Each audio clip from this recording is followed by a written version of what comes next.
नमस्कार, नव भारत चेतना news channel में आप सभी दर्शकों का स्वागत है। जैसा कि आपको मालूम हो कि लोकसभा चुनाव परिणाम घोषित हो चुका है, परिणाम का नतीजा भी आ चुका है और देश ही नहीं बल्कि विश्व की वह प्रतिष्ठित सीट अयोध्या, जिस पर पूरे विश्व की निगाह थी, आखिर वह सीट भाजपा की झोली से जा चुकी है।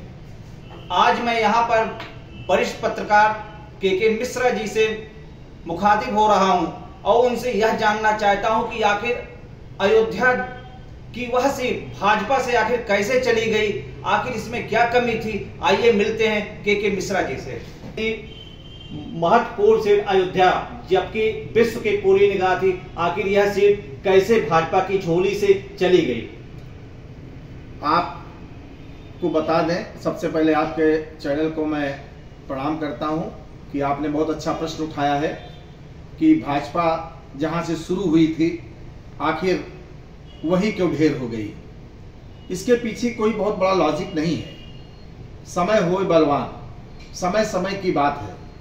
कुछ काम ऐसे भाजपा ने किए, भाजपा के लोगों ने अति उत्साह में ऐसे कार्य किए जिससे लोगों में निराशा हुई। भाजपा से लोगों को बहुत आशा है, भाजपा से लोगों को बहुत निराशा हाथ लगी है। सबसे बड़ी निराशा हाथ इसलिए लगी है कि पहले बात तो आप जानिए, अयोध्या कभी हारती नहीं है। अयोध्या के नाम से लोकसभा सीट नहीं है, यह फैजाबाद लोकसभा सीट है। बार बार लोग अयोध्या लोकसभा कहते हैं, मैं इसका खंडन कर रहा हूं। यह फैजाबाद लोकसभा सीट है। अयोध्या विधानसभा है, अयोध्या जिला है। अयोध्या कभी हारता नहीं है, अयोध्या सदैव अपराजय है। अयोध्या ना कभी हारा है ना हारेगा। हाँ, राजनीति में उथल पुथल होती है। इस बार भाजपा का एलआईयू, भाजपा का खुफिया तंत्र फेल हो गया है। आखिर क्यों फेल हुआ है, इसके पीछे भाजपा को मंथन करना चाहिए। ये उनके पार्टी का अंदरूनी मामला है। लेकिन जहां तक आपके प्रश्न का मामला है कि भाजपा क्यों हारी फैजाबाद लोकसभा सीट, इसके पीछे बहुत छोटा सा कारण है। कुछ लोग कह रहे हैं लल्लू सिंह बेकार थे, लल्लू सिंह बेकार नहीं। लल्लू सिंह आज के परिवेश में बहुत अच्छे राजनेता हैं। 5 बार के एमएलए रहे हैं, 2 बार लगातार एमपी रहे हैं। इस बार 50-55 हजार वोटों से हार गए हैं और पिछली बार 50-60 हजार वोटों से जीते भी थे। ऐसा नहीं कि लल्लू सिंह की बहुत गलत व्यक्ति हैं। लल्लू सिंह बहुत अच्छे व्यक्ति हैं, नेक हैं और अपनत्व वाले नेता है। चलिए, चुनाव में कभी हार जीत होती रहती है। थोड़ा सा भाजपा से चूक हुई। जब ये रामपथ बन रहा था, शहादतगंज से लेकर के नए घाट तक, ये जब रामपथ चौड़ा बन रहा था, उस समय काफी व्यापारियों की दुकानें टूटी, काफी निवास, वहां जो निवास करते थे टूटे। कई ऐसे लोग हैं, मैं आपको बताऊं, जिनके पास 10-10 फुट का ही जगह था, उनका सारी जमीन चली गई। और यहाँ के प्रशासन की सबसे बड़ी लापरवाही है। जब मुआवजा देने का समय आया तो मनमानी ढंग से मुआवजा बांटा।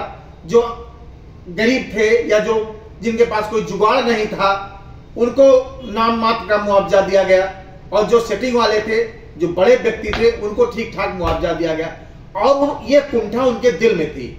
उस समय यदि भाजपा का कोई बड़ा पदाधिकारी, भाजपा का कोई मंत्री या भाजपा के स्थानीय एमएलए, एमपी या और भी लोग अगर गए होते, लोगों को समझाया बुझाया होता कि भाई भगवान राम का मंदिर बन रहा है, सड़कें चौड़ी होगी तो थोड़ा बहुत नुकसान होगा, लोग मानते भी और मानना भी चाहिए। लोगों का विकास जब होगा तो थोड़ा बहुत नुकसान होगा। यहाँ पे भाजपा ने एक चूक किया। भाजपा ऐसे पीड़ित लोगों के पास जाने के बजाय वो प्रशासन पर भरोसा करके आंख बंद करके बैठी थी। आज वही पीड़ा जब वोट के रूप में हुआ, तो मैं आपको बता दूं, कम से कम मुझसे 20 लोगों ने कहा कि मैं भाजपाई हूं लेकिन वोट देने नहीं गया हूं।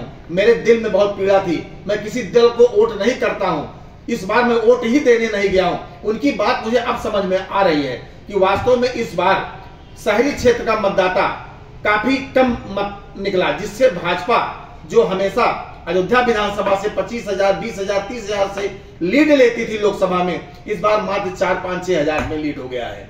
अयोध्या के साधु संत वोट डालने नहीं निकले, अयोध्या के युवा वर्ग नहीं निकला, सवर्ण नहीं निकले, जो आपके वोटर कहे जाते हैं। आखिर क्यों? इस पर भाजपा मंथन करना चाहिए। और आपको मैं बता दूं, भाजपा ने एक नारा दिया था, सबका साथ सबका विकास। ठीक है, सबका साथ सबका विकास होना चाहिए। लेकिन भाजपा ने एक गलती यह किया कि आंख बंद करके विश्वास लोगों पर कर लिया और उसी विश्वास का फायदा हुआ कि उसे इस बार मत कम मिले। समाजवादी पार्टी के जो नेता सांसद बने हैं वो यहाँ के 7, 8, 9 बार करीब एमएलए रहे हैं, वो बड़े परिपक्व नेता हैं, उनमें कोई कमी नहीं है। वो भी राम भक्त हैं और खुद भी कहते हैं मैं राम भक्त हूं। राम भक्त हर व्यक्ति है अयोध्या का। लेकिन मुझे अफसोस होता है कि फैजाबाद सीट हारने के बाद जो लखनऊ, दिल्ली, बंबई, गाजियाबाद, नोएडा, कोलकाता, चेन्नई, बेंगलुरु या विदेश में बैठे लोग हैं, उनकी निगाह में अचानक अयोध्या वाले राक्षस दिखाई पड़ने लगे हैं। अचानक रावण बन गए हैं अयोध्या के लोग। क्यों भाई रावण बन गए हैं? क्यों राक्षस बन गए हैं? 50 से 55 हजार लोग तो वोट कम हुआ है, आपका वोट तो पूरा पड़ा है। आप अपने वोट नहीं निकाल पाए, आप अपने वोट नहीं डाल पाए, नहीं डलवा पाए। काफी लोगों का वोट कट गया था, कोई चेक करने नहीं गया पदाधिकारी इनके लोग के। लेकिन गाली पूरे अयोध्या को वासियों को मिल रही है, गलत है। अयोध्या कभी हारी नहीं, ना हारेगी। फिर भी मैं कहता हूं कि भाजपा को इस बात का मंथन करना चाहिए, भविष्य में पुनरावृत्ति ऐसी ना हो, ऐसे कोई कदम उठाने चाहिए। यह उनकी पार्टी का मामला है। मुझे सपा, भाजपा, कांग्रेस, बसपा इससे कोई मतलब नहीं है। मुझे सिर्फ इतना है कि अयोध्या वासियों को जो ये बाहर के लोग बैठे हैं वहां से ये अयोध्या के लोगों की पीड़ा को आकलन कर रहे हैं, ये गलत बात है। अयोध्या के लोगों में जब अयोध्या की पीड़ा थी तो उसको अयोध्या के नेताओं को, अयोध्या के और अधिकारियों को, या जो इनके खुफिया विभाग हैं, संघ हैं, विहिप हैं, बजरंग दल हैं, सही तमाम अनुशासनिक संगठन है भाजपा के पास, उससे उनको फीडबैक लेना चाहिए था। अयोध्या तो नहीं हारी है, लेकिन मैं कहूंगा फैजाबाद जो सीट भाजपा हारी है, या कह लीजिए फैजाबाद मंडल में भाजपा का खाता नहीं खुला है, इसका सारा श्रेय जनता को नहीं जाता है, इन खुद लोगों को जाता है। प्रत्याशी को भी मैं नहीं दूंगा। इस बार लोगों ने आंख बंद करके ये समझा कि लोग मुझे पुनः वोट दे देंगे मोदी जी के नाम, योगी जी के नाम। ठीक है, योगी जी, मोदी जी के नाम पर आपको वोट मिलता है, आपकी भी तो अपनी कुछ छवि होनी चाहिए, आपके भी तो अपने कुछ एजेंडे होने चाहिए, आपका अपना व्यवहार होना चाहिए। आप समझ रहे हैं फैजाबाद लोकसभा में 5 विधानसभाएं हैं। नंबर 1 अयोध्या है, नंबर 2 रुदौली है, नंबर 3 मिल्कीपुर है, नंबर 4 बीकापुर है, नंबर 5 दरियाबाद है। दरियाबाद, बीकापुर, मिल्कीपुर, रुदौली सभी विधानसभाओं में भाजपा हारती रही है। सिर्फ अयोध्या विधानसभा में 5 से 6, 5 हजार के आसपास ये अपनी बढ़त बनाई थी। जब अयोध्या में इनकी बढ़त कम हो गई तो और विधानसभाओं में क्या हालत होगी? कोई बहुत बड़ा आश्चर्य नहीं है। जो जीता है उसको बधाई है, जो हारे हैं उनको भी बधाई है। उन्होंने काफी सेवा किया है और अभी उन्होंने अपना सोशल मीडिया प्लेटफॉर्म पर निवर्तमान सांसद लल्लू सिंह ने एक ट्वीट भी डाला है कि मैं बहुत सेवा किया हूं और आगे भी सेवा करता रहूंगा। बहुत अच्छी आदत है। लल्लू सिंह जनता से जुड़े हुए व्यक्ति हैं। लल्लू सिंह बहुत अच्छे व्यक्ति हैं, इसमें कहीं बट नहीं है। अब वो चुनाव की अपनी हार जीत है, गणित है। आखिर मोदी जी की भी तो लीड इनकम हो गई है। और चुनाव के बीच में एक फंडा चला था जब आपके नेता केजरीवाल ने ये बयान दिया था प्रेस कॉन्फ्रेंस में कि चुनाव के बाद योगी जी हटा दिए जाएंगे। उसके बाद कभी भाजपा के किसी बड़े नेता ने इसका खंडन नहीं किया।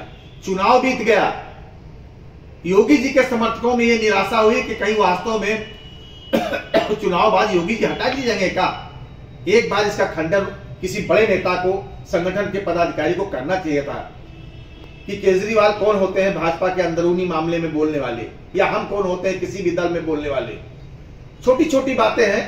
हार कोई मतलब नहीं रखता है, जीत कोई मतलब नहीं रहता। अयोध्या का विकास होना चाहिए। नए सांसद अयोध्या का विकास करें, पुराने सांसद सहयोग करें। ये जनता है, आने वाला 2.5-3 साल बाद विधानसभा है, उसके लिए लोग मेहनत करें।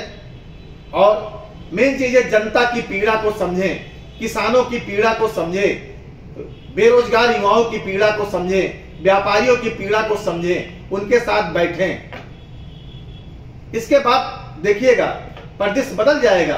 हर रात के बाद दिन आता है, दिन के बाद रात आती है। ये समय का चक्र यूं चलता रहेगा, कभी रात तो कभी दिन आता है। जय हिंद, जय अयोध्या धाम।